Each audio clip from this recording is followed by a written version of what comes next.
Vendredi 13 mars. La voisine nous a donné des primes verts. Gâteau au chocolat dans l'herbe. Jour de création.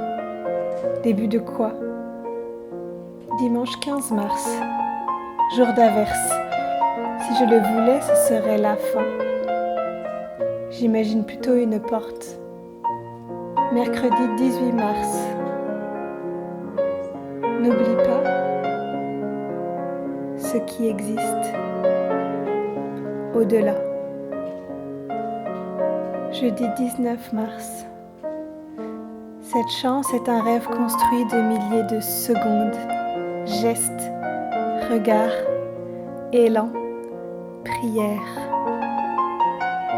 Samedi 21 mars. La semaine est passée si vite et si lentement. Le quotidien est à la fois exactement le même et complètement différent. Je ne manque de rien à part de vous tous. J'ai oublié le sens, puis retrouvé, encore perdu, égaré. Je m'en suis finalement souvenu.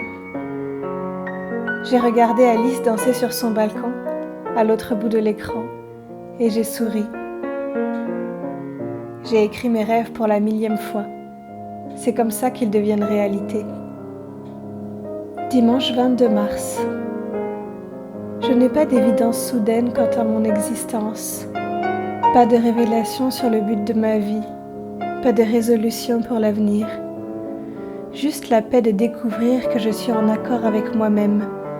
De découvrir que j'ai fait du chemin et que je suis arrivée, non pas quelque part, mais en moi. Lundi 23 mars. Parfois, je ne sais plus pourquoi je danse. Le problème, c'est la question. Qui la pose? Mardi 24 mars. Je vis au rythme des saisons. La maison est mon cosmos dans le cosmos. Je ne parle pas plus que je n'observe.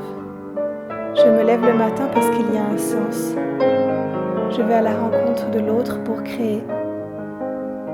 J'agis parce que la vie vibre dans mes veines. Je n'agis pas car c'est aussi nécessaire. Chaque regard, chaque parole que je reçois est un présent. Mercredi 25 mars. La plaine est immense. Nous marchons tous vers l'horizon. Certains regardent le ciel, d'autres un grain de sable. J'ai oublié quand tout cela a commencé. La nuit des temps. Je suis heureuse d'être ici avec vous et de me souvenir que cette grande pièce de théâtre bien trop sérieuse est une aventure collective d'amour et de partage. Dimanche 29 mars.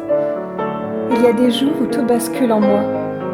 Je m'en rends compte parce que j'ai un petit, léger pincement au cœur de me rendre compte qu'hier, j'étais encore innocente d'un réveil à venir.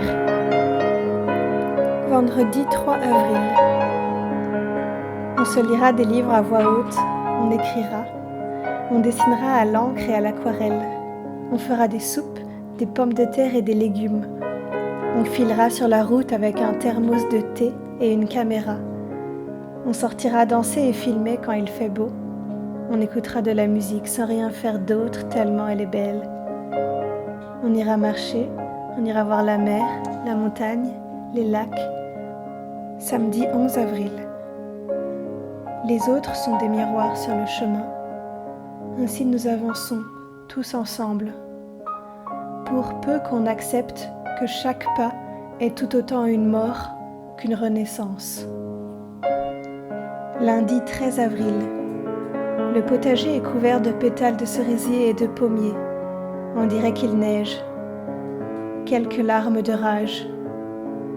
Si je sors de tout ça sans être devenue folle, alors j'aurais gagné de savoir qui je suis, sans tout ce qui, je croyais, me constituait. Dimanche 19 avril, il y a des vagues d'émotions. Joie, tristesse, frustration, exaltation, colère, force, désespoir, amour. Comme le ressac, les vagues passent et repassent. Dans une vague d'amour-joie, j'ai senti la danse. De rien, tout peut naître. Je me sens disparaître aux yeux d'un monde. Je me sens loin, si loin. Et pourtant, je ne me suis jamais sentie aussi réelle et vivante. La réalité, où est-ce? Dimanche 3 mai. Et maintenant? Dimanche 10 mai. Est-ce que mon journal de confinement va s'autodétruire demain? J'aimerais bien. Demain, ils disent que c'est un jour spécial. Ils disent ça pour reprendre le pouvoir sur le temps, pour donner l'impression d'avoir le contrôle sur le fil des jours. Mais le temps n'existe pas, et les jours n'appartiennent à personne.